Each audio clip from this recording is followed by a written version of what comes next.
மானஸ் பக்கங்கள். Hi friends, இது மாலிகாவின் கேளுங்க கதை கேளுங்க. மானஸ் எழுதிய பேசும் பொன் சித்திரமே. அத்தியாயம் 1. அற்புதமான காலை வேளை. மெல்ல பகலவன் வானின் உறக்கத்தை தட்டி எழுப்பிக் கொண்டிருந்தான். அந்த பகலவனின் காதலில் உருகி அவனிடம் சேர்ந்துவிடும் பனித்துளி. பெண்ணவளின் முகம் போல் அவனை கண்டு முகம் மலரும் தாமரை. இவன் வந்ததின் அறிகுறியாக ஆர்ப்பாட்டம் செய்யும் நண்பனைப் போல் மரக்கிளைகளில் கூவிக்கொண்டிருக்கும் குயில்கள். இவன் வரவில் சந்தோஷம் கொண்ட அக்கிளையின் இலைகளை தழுவிச் செல்லும் தோழியாக இளங்காற்று. தயாராகி மெல்ல வானை விட்டு வெளியில் வருபவனுக்கு கண்ணாடி காட்டும் கால்வாய். இப்படி பகலவன் அவன் தன் போக்கில் எப்போதும் போல் தன் வேலையை தொடங்கிவிட மக்களும் தங்கள் பணிகளை துவங்கியிருந்தனர். இதோ இந்த வீட்டிலும் அப்படித்தான். வீட்டைச் சுற்றி இருக்கும் தோட்டத்தில் நடைப்பயிற்சியில் ஈடுபட்டிருக்கிறார்கள் முதியவர்கள் 4. தழுவிச் செல்லும் மிதமான காற்றை ரசித்தபடி மூவரும், தனக்குள் புலம்பியபடி ஒருவரும். நான் இப்படியே உட்காந்துக்கிறேன், நீங்க 3 பேர் மட்டும் போயிட்டு வாங்க. தமையனின் சலிப்பான குரலில் சிரித்தார் சண்முகம். காலையிலேயே பிரச்சனை வேண்டாம் அண்ணா, இன்னும் 1/4 மணி நேரம் தானே, நடந்துடலாம் வாங்க. முடியலடா, பாவமாக கூறினார் சிவலிங்கம். வேற வழி இல்லைண்ணா, சலித்து கொண்டார் அவர். எழுந்துருங்க அண்ணா, அவர் சிசிடிவி மாதிரி வாட்ச் பண்ண ஆளுங்களை போட்டு வச்சிருப்பா.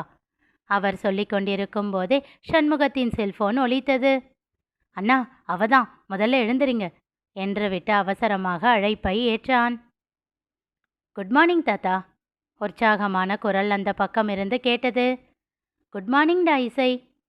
ஆம், அந்த குரலுக்கு சொந்தக்காரி மலர் செல்வத்தின் மகளான 23 வயது செந்தமிழ் இசைதான். என்ன தாத்தா, ரொம்ப டயர்ட் ஆகிட்டீங்களோ? சேச்ச, அதெல்லாம் இல்லடா பாப்பா. அப்போ எதுக்கு ரெஸ்ட்டு? எப்படித்தான் கண்டுபிடிக்கிறாளோ என்று மனதிற்குள் சலித்து கொண்டே, நான் இல்லை பாப்பா, தாத்தா தான் என்று சொல்லி கொண்டிருக்கும் போதே, சண்முகம், என்னடா வாக்கிங் நேரத்தில் ஃபோன் பேசிக்கிட்டு என்ற குரல் கேட்டு திகைத்து திரும்பி பார்த்தார். அங்கே சிவலிங்கம் இல்லை. பார்வையை சுழற்ற தூரத்தில் நின்று கொண்டிருந்தார். அடப்பாவி மனுஷா, வாய்விட்டே புலம்பிக் கொண்டு தமையனை நோக்கி நடந்தார். முறைத்து கொண்டே வரும் தம்பியை கண்டுகொள்ளாமல் நடக்கத் தொடங்கினார் சிவலிங்கம். அம்மாவும் பொண்ணும் என்ன டார்ச்சர் பண்ணுறதுக்குனே வந்து பிறந்திருக்காங்க என்று புலம்பல் வேறு. 2 பேரையுமே பிறந்த உடனே நீங்கள் தானே கையில் வாங்கினீங்க, அதனால கூட இருக்கலாம் சொன்ன சண்முகத்தை இப்பொழுது அவர் முறைத்தார். உறக்க சிரித்து கொண்டே அழைப்பை துண்டித்தாள் இசை. பாவண்டா பாப்பா, ஏன் இப்படி அவங்கள படுத்துற? வருத்தத்தோடு கேட்டான் அவள் எதிரில் அமர்ந்திருந்த சேகர். முடியலன்னு ஒரே இடத்துல உட்காந்தே இருந்தா இன்னும் முடியாமத்தான் போகும். நீங்க இதிலெல்லாம் தலையிடாதீங்க சித்தப்பா. அது சரி. அவள் காஃபியை கையில் எடுக்க அதை பறித்து மீண்டும் டேபிளில் வைத்தான் சேகர். ஒழுங்கா பிரஷ் பண்ணிட்டு வந்து குடி. சித்தப்பா, சொல்கிறத கேட்கணும். சேகர். சித்தி கூப்பிடுறாங்க, போங்க. போகிறேன், ஆனால் நீ ப்ரஷ் பண்ணிட்டு தான் குடிக்கணும். சித்தப்பா பேச்ச கேட்பேன்னு நினைக்கிறேன் என்று விட்டு எழுந்து சென்றான். அவன் சென்றதை உறுதிப்படுத்தி கொண்டு காஃபியை எடுத்து குடித்தாள். சாரி சித்தப்பா, நான் என் பேச்சையே கேட்காத பேட் கேர்ள், உங்கள் பேச்சை நான் எப்படி கேட்பேன் என்று விட்டு எழுந்து சென்று காலை கடன்களை முடித்துவிட்டு வந்தாள். கண்ணாடியின் முன் நின்று தன் முகத்தை அப்படி இப்படி திருப்பி பார்த்தாள். அவள் அச்சு அசல் சிறு வயது தங்கமணி போலவே இருக்க மெல்ல புன்னகைத்து கொண்டாள். அம்மா பையனான சேகருக்கு இதனாலேயே இசையின் மேல் தனி பிரியம். குணம் தங்கமணியைப் போல் இல்லாது மலரை போல் இருந்தாலும் அந்த முகத்திற்காகவே அவளை எந்நேரமும் கொஞ்சிக் கொண்டு திரிவான்.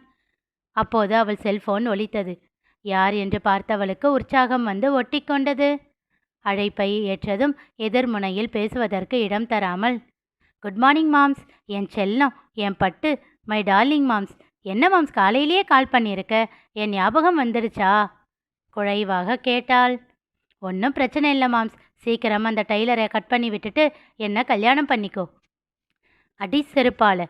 அவசரமாக அங்கிருந்து வந்த எரிமலை குரலில் வாயை பொத்தி சத்தம் இல்லாமல் சிரித்தாள் செந்தமிழ் இசை. இனி நிகழப்போவது என்ன தெரிந்து கொள்ள தொடர்ந்து கேளுங்க கதை கேளுங்க. மீண்டும் சந்திப்போம்.